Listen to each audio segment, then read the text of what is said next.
Hello, everyone. I'm Tia of LSAT Unplugged, and today I'll be interviewing our special guest, Rebecca Ray. Rebecca Ray is the Assistant Dean for Admissions and Financial Aid at the University of Illinois College of Law. Dean Ray joined Illinois Law in the fall of 2012.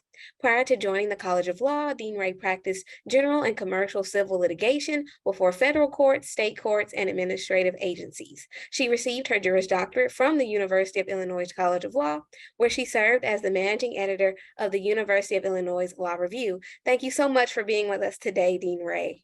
Thanks for having me. So to begin, could you give us a little background as to what led you to admissions?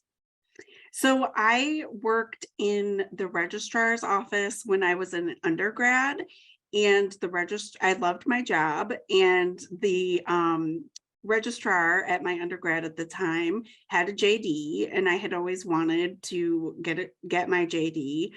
I loved my job so much, I thought about going to get my master's of higher education administration instead of going to law school. But because my boss at the time had a law degree, I knew I could always go to law school and still work in higher ed. But you can't practice law with a master's in higher education administration. So I decided to go to law school, and my personal statement actually talked about wanting to eventually transition into higher ed and working for a university. And when I loved my time in law school, and I worked for a number of years in Chicago and had a great experience. But when this position opened, both professionally and personally, it was a good time to make the jump. And I was excited to be able to work for my alma mater. And admissions involves more math than I think people realize. And I actually really like math. So it was a good fit. Wonderful. Thank you so much for that background. So we're going to jump right into some of the questions that are commonly asked by various students who are going to tune into this interview. So the first question is, how does the University of Illinois College of Law regard multiple scores? And how do you view scores related to the various LSAT formats? That's a great question. So the highest score will absolutely be the most important score. It is not uncommon, and in fact, I sort of expect to see 2 to 3 scores for most individuals. Statistically speaking, those scores are, I expect them to be within 2 to 3 points of each other. So if I see somebody, and my committee has asked that if we see somebody with more than a 5-point differential between their scores, they typically would like to see a brief addendum discussing what happened. We aren't really getting in between, like, this was an LSAT Flex administration, this wasn't at this point in time. So don't worry too much about the format of the exam. But with the LSAT Flex, that I have seen more addenda that are addressing sort of test day issues with Wi-Fi or noise problems. So those are perfectly appropriate to put in an addendum if you don't cancel your score. And of course, it also sort of depends where that spread in your scores is. If both of the scores are above our median, you probably don't need to put an addendum. But if the scores are straddling the median, or if they're both below the median, they're going to have more concern about the lower score. So you might want to address that in a brief addendum for the committee. Thank you so much. And following up regarding the addendum, could you provide some examples for when you would, aside from like a score difference, when you would recommend that students provide those addendums in their applications? So we have sort of a pretty general application, and we have obviously a spot for a personal statement, and then just a blank spot for whatever kind of addenda that the applicant wants to submit. So a diversity statement would certainly be an appropriate use of that space. Some students choose to talk about those topics in their personal statement. So they shouldn't feel the need to submit a diversity statement if they've already talked about that in their personal statement. But other students, have two separate things that they want to talk about. So submitting a separate diversity addendum is, perfectly appropriate. And then in addition to the LSAT addenda, the other one that I see most commonly is a GPA addendum.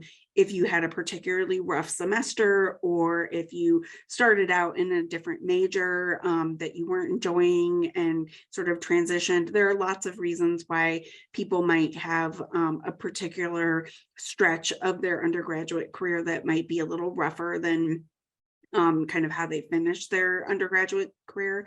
And you should, feel free to use that space to explain that. Thank you so much. So would a well-written admissions essay make up for a lower LSAT score? It can, yeah. I mean, it's a holistic review. So, it's kind of the entire package with your letters of recommendation and your personal statement and your work experience, put together with your LSAT scores. So, we have seen people whose personal statements are such that, we feel like they would contribute a lot to the classroom, and they, bring some experience that maybe another applicant would not bring. And we're excited to hear what they might have to say to their fellow classmates. So yes, a very compelling personal statement can help push a maybe to a yes, for sure, and can kind of also maybe push what might have been a no onto the wait list, or even to a yes. Thank you so much. So as this is a highly competitive process, what would it take for applicants to stand out among other very talented candidates? I think one of the most important things to remember in this process is to be true to yourself. When it comes to writing your personal statement, we can tell when the applicants are being authentic in their personal statement. And keep in mind that you will end up where you should end up, and that like you will find a law school that will be a good fit for you. So making sure that you're being true to yourself in that personal statement, as opposed to worrying so much about standing out, but just sort of making sure that the committee has a good understanding of who you are and what you're going to bring to the classroom experience, as opposed to somebody else, because it really is about crafting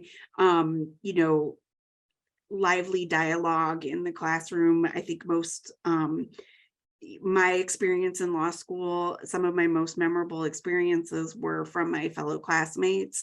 So we really want to bring together people who have different experiences, and different perspectives that are going to have speak up in class. Thank you so much. So you Did that referenced help answer that question? it did, and it provoked a follow-up. Okay. So you referenced applicants remaining true to themselves within the process, especially within their essays. What other tips or recommendations could you provide for students writing these various essays, be it their personal statements, potentially the diversity statements and the addendas? What other tips aside from like remaining true to themselves? Yeah. So a few. I think it's hard to write about yourself. So I think it's a good idea to ask some of your friends and family members like what they appreciate about you, what they think would make you good at this. Maybe some students that you've had class with, friends that you've had undergraduate classes with, maybe ask them, what it's like to have class with you. I mean, those are kind of weird conversations to have, but you might be surprised at what people will say about you, and it may give you some insight on what what you might be like in the classroom, and some things that you can talk about, characteristics of yourself that you might want to highlight in the personal statement. Then I would recommend that you have people that maybe don't know you as well read those statements once you have a good draft together. So people that are getting to know you through those statements, just like the committee will be. And do not feel like those need to be lawyers reading those statements for you, because not everybody reading your application will be a lawyer. So, feel that like you should feel like asking, a professor or your pre-law advisor. Those are good options.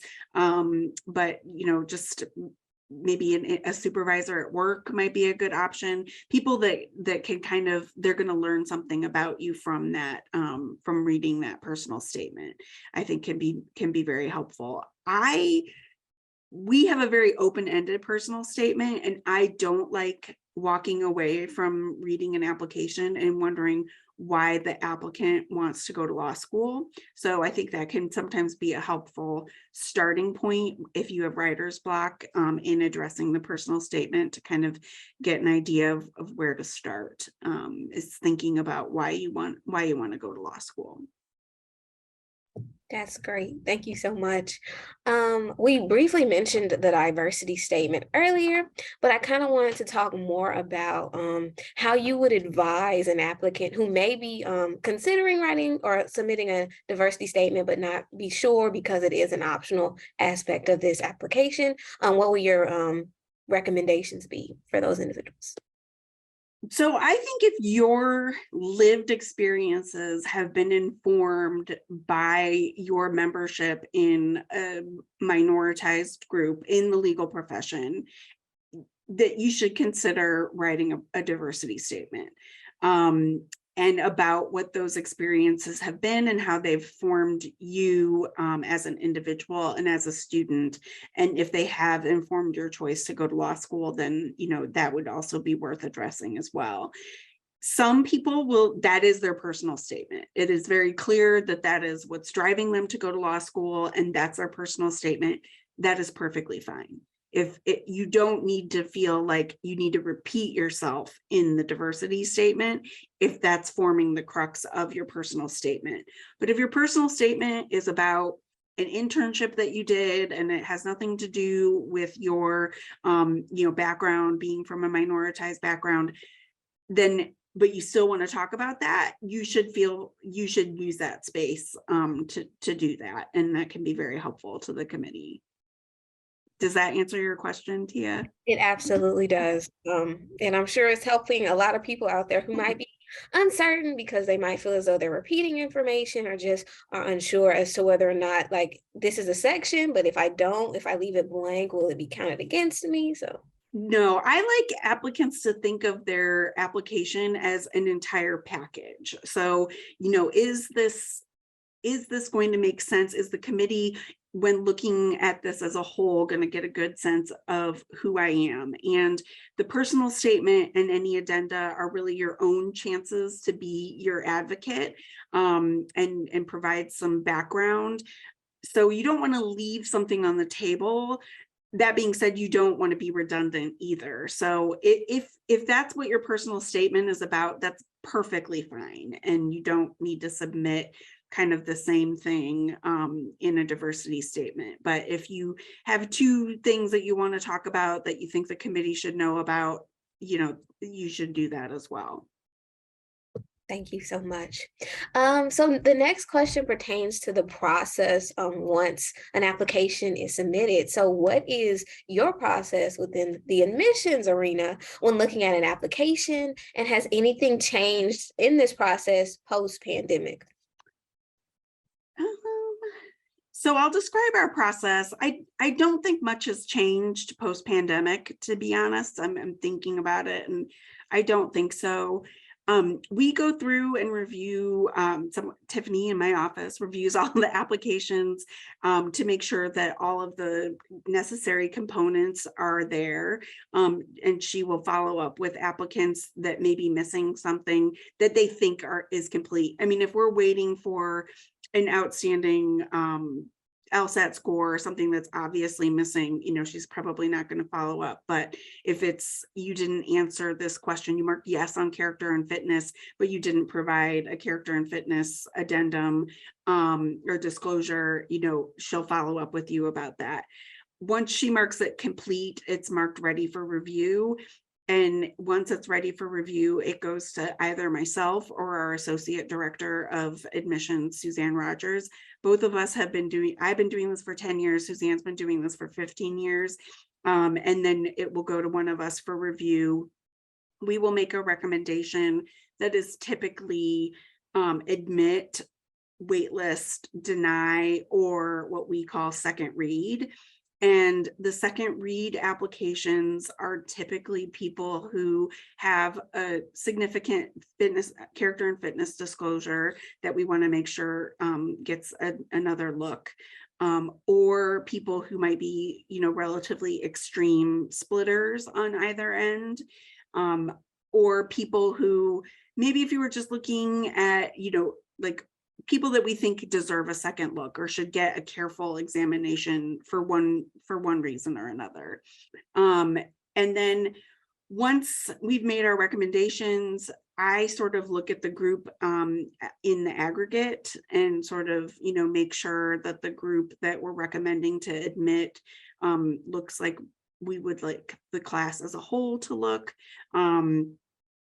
And I may take a look at this at the folks that Suzanne marked for second read and provide my own perspective on those folks.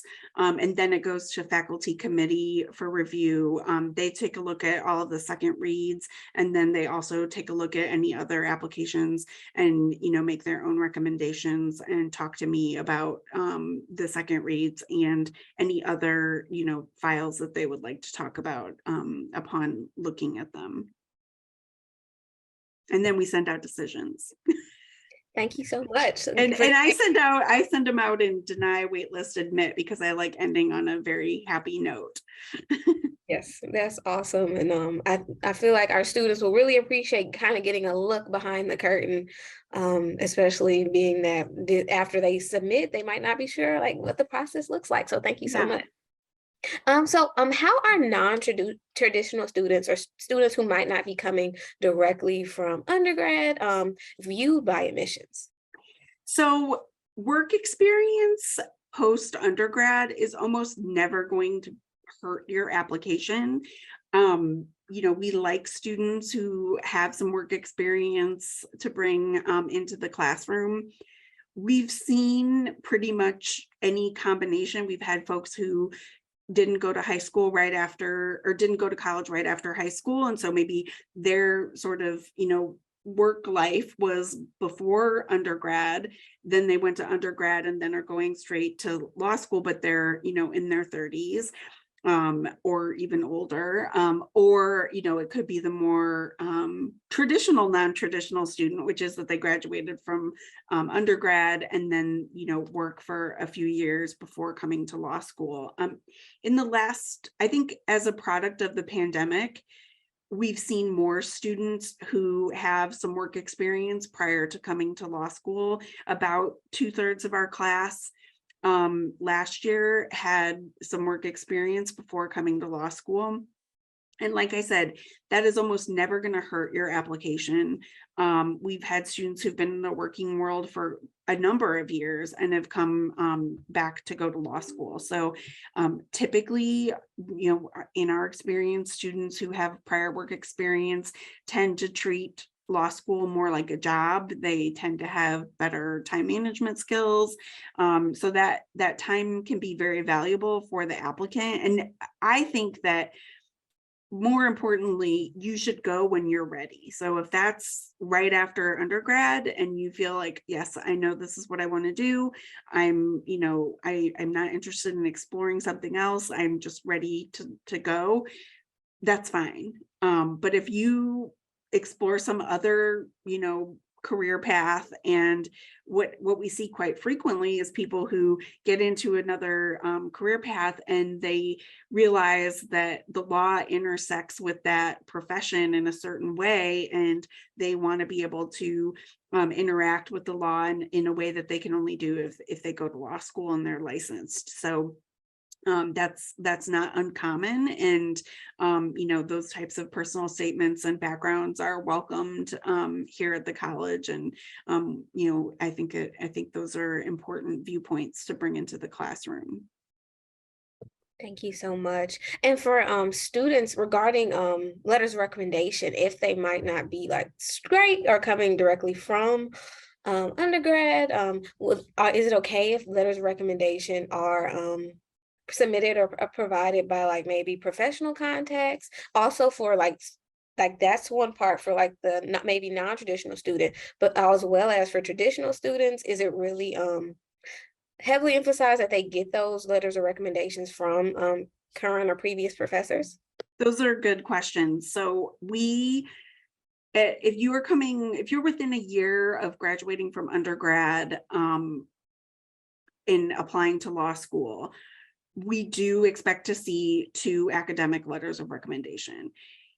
We will read up to 4. So an internship supervisor or some other kind of, if you're a student athlete, a coach makes a great 3rd or 4th letter. Somebody else who's interacted with you on an academic or professional capacity. And I would also say, significant extracurricular experience, such as being a student athlete or a student leader. I would put that under the professional category of letters. So that's what I would expect to see from somebody coming straight through, is at least 2 academic letters, and then, maybe 1, and then if you'd like a second professional letter. For students who have been in the working world for a year or 2, say 2 years, I would not expect them to have academic letters at that point. If they still are in contact with faculty and can reach out and get those letters such that they're dated, close to your application date, that's perfectly fine. But you shouldn't feel like you need to sort of force that issue to get the academic letter. You can rely on your supervisors in your job to provide those letters for you. Thank you so much. So, how early should an applicant consider preparing for admissions? Is it right now still relatively early in the process, or what does late in the process look like regarding the timeline? So I typically say that I think for our application volume, January 1st is a fine date to shoot for to get your application in. And I think this year that will be fine. Last year, we were seeing a higher volume earlier in the cycle. And I thought Thanksgiving was a safer bet. But this year, I would say I'm comfortable saying that if you have your application submitted by January 1st, that the timing of your application is not going to affect the outcome of the decision or the amount of scholarship that you might receive if you're admitted. So that's what I'm telling folks this year, to shoot for January 1st if you can. If you are in a position where you're trying to decide, is the time I'm giving up worth it to improve my application in any, certain measure, like an extra semester of grades or another LSAT score, you can always make an appointment and ask to have a Zoom conversation, and we can kind of talk that through a little bit. Because for some folks, it'll be worth waiting. But for other folks, they probably should just go ahead and submit it. Thank you so much. So now we are about to transition to the atmosphere of the law school portion of the conversation. So the first question in this section is, how has COVID or post-COVID, hopefully, impacted the law school experience? So we still have students in the building whose first year was pretty much all online. And our faculty had to be creative about ways to engage with those students and get to know them, 100% online. We are now back to 100% in person. So I think the student experience in the classroom is still, fairly similar, although many of our faculty still wear masks in the classroom, and it is recommended that students wear masks in the classroom, but a lot of the other measures that were put in place during the height of the pandemic have been relaxed at the college, especially this current academic year. last year we still had a lot of procedures and processes in place to help keep people safe, but most people now are, their day-to-day is relatively similar. I think student engagement, this is true, I think, for lots of institutions, but we're all learning how to get back into normal lives. So figuring out like what student engagement looks like, the 3Ls didn't have a normal 1L experience. So like figuring out how everybody fits together. And I think in most settings, we're all trying to figure out what the new normal looks like. Most of our staff here at the college, now we have more work from home days. We're much more used to being on Zoom and doing things like this, and still hosting virtual webinars and things in the admissions process. And I don't think that's a bad thing, but it's now a supplement to what we are doing in person. Whereas for the last 2 years, it was more of the main thing we were doing. Thank you so much for that. So for the college, what kind of student would be considered the right fit, or what are you all looking for when evaluating students' applications? Yeah, so I think the typical Illinois students are bright, hardworking. They are team players, kind of students who are willing to sort of roll their sleeves up and get the work done. Collegial, collaborative. I hear people talk about how it's like a family. And so I think, we are looking, that's sort of like the prototypical Illinois student. We're looking in the application for indicia of those characteristics. We're also looking for leadership skills that can come in a number of different ways, and also students who are engaged in their community and are taking advantage of the opportunities that they have. And so that's going to look different for lots of different folks, but we can kind of get a sense, is this somebody who's just like sitting in their dorm room studying all the time and not really engaging with the community around them, or is this somebody who is out in the world, like, trying to either through work or volunteer work or student leadership, engaging with their community broadly defined. Thank you. So I'm excited about this next question. What is your favorite thing about the University of Illinois College of Law, especially being that you are a graduate of the institute? Yes. So I typically say the students. I think our student body is particularly cohesive. I, of course, went here, and this is the only law school I've worked at, so I don't have a lot of comparison points, but our groups generally seem quite cohesive. They, enjoy spending time together. I also think, and I think these things are related, but I think it's a really nice opportunity to get to go to school on a major Big Ten research campus, enjoy the sports and the art museum and all of the things that a major Big Ten university has to offer, but with a much smaller cohort. So we have about 500 JD students. So it's not the 50,000 that of the larger university, but you could still go to the basketball games, go to the football games, the art museum's right across the street. You can go to the concerts and things. So there's the community, the larger community is also really interesting, really engaged, and I think that makes our students want to be more engaged as well. Thank you so much. So if a student is nervous to reach out to the admissions office, what is your advice for those who need additional help or information? So our sort of general law admissions office email is law-admissions@illinois.edu. It's on our website. You should not feel nervous about reaching out. I mean, I get it, because I would have been, I was that person too, but our staff are very happy to answer your questions over email. If you send it directly to that law-admissions, Jan, who monitors that most frequently, will make sure it gets routed to the correct person to answer your question and make sure that it gets answered. So I would recommend doing that, but you're also welcome to reach out to me or Suzanne with, specific questions as well. We staff our phones, during the business week.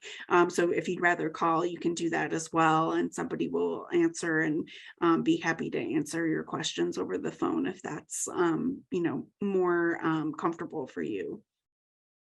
Thank you so much. And for my final question, how can students reach you? So they can reach me at rdray@illinois.edu.